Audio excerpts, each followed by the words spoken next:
नमस्कार, आप देख रहे हैं स्पेशल कवरेज न्यूज। मैं हूं आपके साथ शिव कुमार मिश्रा। मेरे साथ हैं शिक्षक प्रकोष्ठ के प्रदेश संयोजक और शिक्षक विधायक श्रीचंद शर्मा जी। स्वागत और अभिनंदन। नमस्कार, धन्यवाद मिश्रा जी। विधायक जी, आज बहुत प्रतीक्षित एक मांग थी शिक्षा मित्र और अनुदेशकों की। शिक्षा मित्रों का आज आर्डर जारी हो गया। अब अनुदेशकों की आपसे गुहार है, प्रार्थना है, निवेदन है। जो आप अभी भी कह के आए थे जब लखनऊ गए थे, उनका आर्डर आ गया। आर्डर में बाकायदा मूल विद्यालय से लेके अंतर जनपदीय तक सब कुछ समाहित है। तो आर्डर जारी हो गया। मुझे लगा कि आपसे बात की जाए। बड़ी मेहनत की आपने और एक ऐसा काम करके दिखाया जो मील का पत्थर बन नहीं था, कहीं साबित ही नहीं कर सकता कोई मील का पत्थर, क्योंकि संविदा का ट्रांसफर की प्रक्रिया बड़ी टेढ़ी खीर है, जो है ही नहीं जियो में, वो कैसे होगा। लेकिन वो हुआ। उसके लिए निश्चित आप बधाई के पात्र हैं, प्रदेश के मुख्यमंत्री बधाई के पात्र हैं, बेसिक शिक्षा मंत्री बधाई के पात्र हैं, पूरा आपका संगठन बधाई का पात्र है। और निश्चित आप शिक्षकों की समस्या को लेकर बहुत चिंतित रहते हैं, कब तदर्थ का लाभ हो, कब शिक्षकों का लाभ हो, कब अनुदेशक का लाभ हो, कब शिक्षा मित्र का। तो क्या कहेंगे अनुदेशकों शिक्षा मित्र से? अनुदेशकों के लिए अब आपकी क्या तैयारी है, क्योंकि आपसे जो बातचीत हुई है उसके मुताबिक इसके बाद अनुदेशकों का आर्डर आएगा। विधायक जी।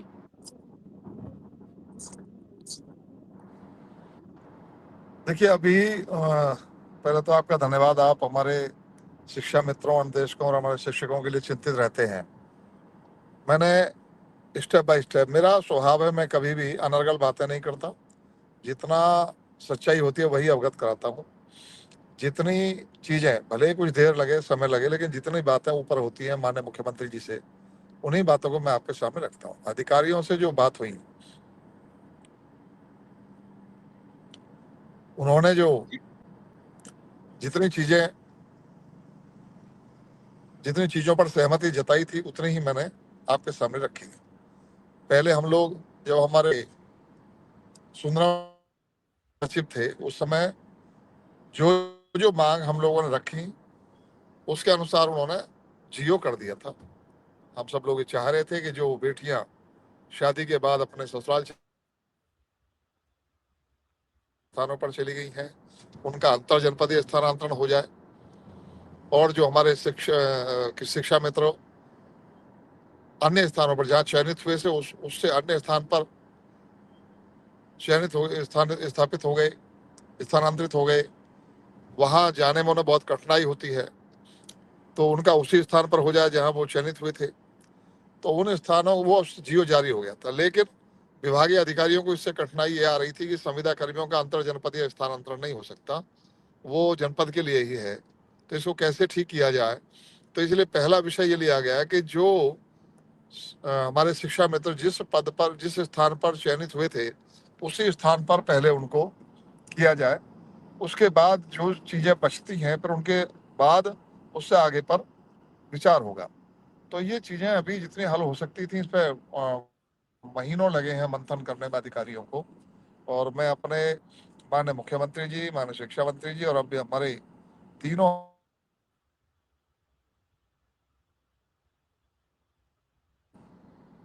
शिक्षा सचिव, चाहे पहले सुंदरम साहब थे या अपने पार्थ सारथी जी शर्मा जी हैं, इन सबके सहयोग के लिए भी, और विभाग के अधिकारियों को भी धन्यवाद देता हूं कि उन्होंने हमारे मित्रों की समस्या को गंभीरता से समझा और एक स्टेप पार हुआ है।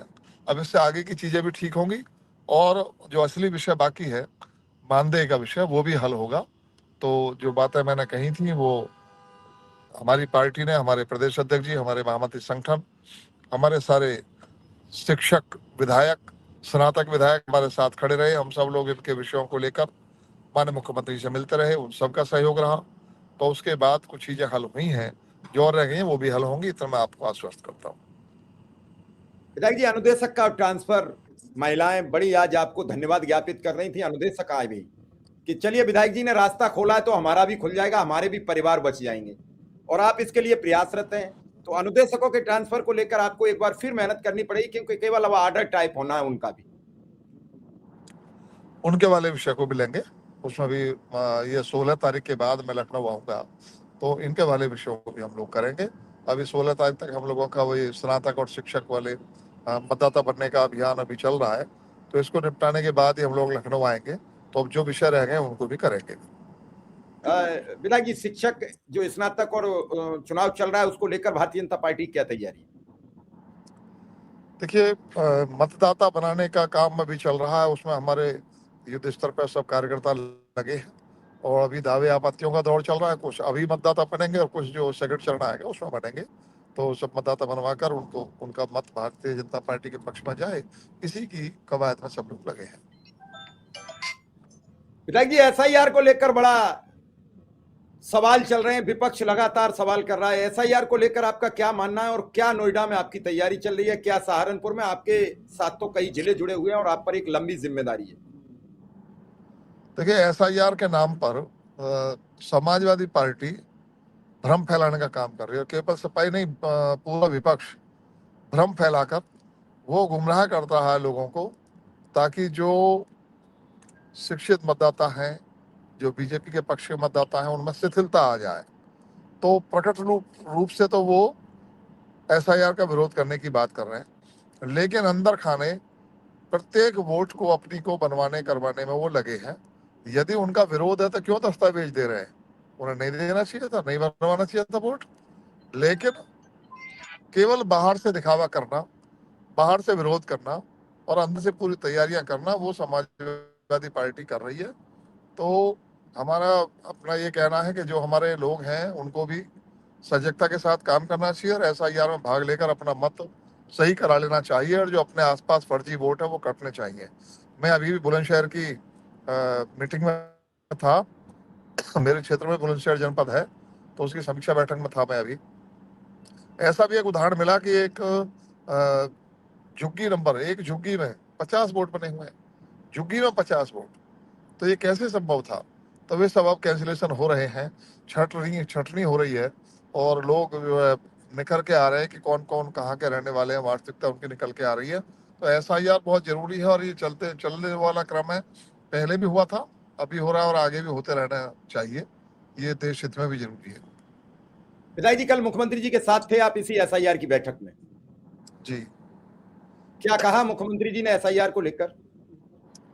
माननीय मुख्यमंत्री जी का यही कहना है कि जो सही वोटर हैं उनका वोट जरूर बन जाए और जो फर्जी हैं उनका वोट सूची से बाहर हो। जो वास्तव में हमारे प्रदेश के वोटर हैं, जो यहाँ के नागरिक हैं, उन्हीं को तो हक है यहाँ वोट देने का। बाहर का व्यक्ति यहाँ आकर यहाँ का विधायक या सांसद तय करेगा, ये तो गलत है। तो जो हमारे यहाँ का वोटर है वो यहाँ अपना वोट बनवाए। यदि मान लो उत्तरांचल का है, यहाँ रह रहा है, हरियाणा का यहाँ रह रहा है, तो यहाँ वोट बनवाए, तो यहाँ पर वोट दे, कोई दिक्कत नहीं। लेकिन विदेशी लोग आकर यहाँ, बांग्लादेश के आकर, रोहिंग्या आकर यहाँ का विधायक तय करेंगे, तो ये तो देश के लिए बहुत खतरा पैदा हो जाएगा। यही तो आप बांग्लादेश में देख रहे हो, 24 से ज्यादा विधानसभा ऐसी हैं जिनको बांग्लादेशी लोग चुनते हैं। इसलिए तो ममता बनर्जी की भाषा बदल गई। जो ममता बनर्जी पहले घुसपैठियों के बारे में लोकसभा में खुलकर बोलती थी और घुसपैठ का विरोध करती थी और जो चाहती थी कि बांग्लादेशी घुसपैठिए बाहर किए जाएं, वही आज उनके सामने सरेंडर है, उनको सपोर्ट करती हैं। क्योंकि उनकी 50 से ज्यादा विधानसभा ऐसी हैं जिन्हें घुसपैठिए उनके पक्ष में प्रभावित करते हैं, इसलिए आज भी उनके पक्ष में खड़ी हैं।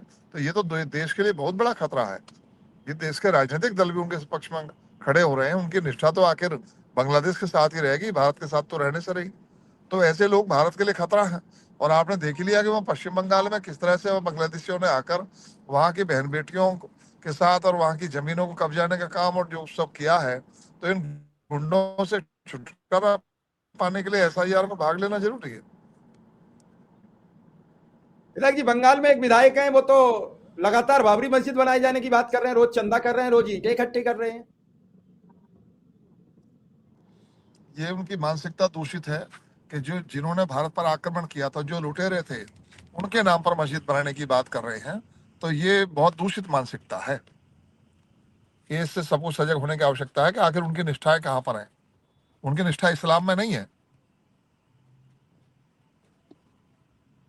विधायक जी, तदर्थ शिक्षकों के मामले पर भी आप लगे हुए हैं, तो कुछ उनके बारे में भी कुछ हो रहा है, ऐसा कुछ है अनुमान? देखिए, तदर्थ शिक्षकों का जो विषय है वो एक सीमा तक हम लोगों ने, माननीय मुख्यमंत्री जी ने हल कर दिया। उसके बाद का जो विषय है वो सामने आए, देखते हैं उनको क्या हल हम लोग कर सकते हैं। चलिए विधायक जी, आप समय दिया, लेकिन एक बस आपसे एक अंतिम सवाल करूंगा। क्या कहेंगे अनुदेशकों, शिक्षा मित्रों को क्या संदेश देंगे? आज उन्हें एक थोड़ी सी राहत मिली है और ये सब आपकी भरोसे की राहत है। अब जहां मैं हूं यहाँ पर सिग्नल वीक हो गए हैं। जी धन्यवाद धन्यवाद। यहाँ थोड़ा सिग्नल कम हो गए हैं, शायद मेरी आवाज आपको पूरी मिल रही है आ कि रही नहीं? है विधायक जी, आ रही है। आप बस अंतिम मैं आपके बात कह माध्यम से दीजिए बस अपनी। आपको श्रोता और दर्शकों बस मैं सबको शुभकामनाएं देते हुए, जिनका आदेश जारी हो गया है और जो समस्याएं रह गई हैं वो भी आश्वस्त रहें। योगी राज में, मोदी जी के राज में सबकी समस्याएं हल होंगी, निश्चिंत रहें। हम लोगों ने तय किया हुआ है सबका साथ सबका विकास, उन सबको लेकर हम लोग चल रहे हैं। हमारा संगठन, हमारी बीजेपी, हमारे प्रदेश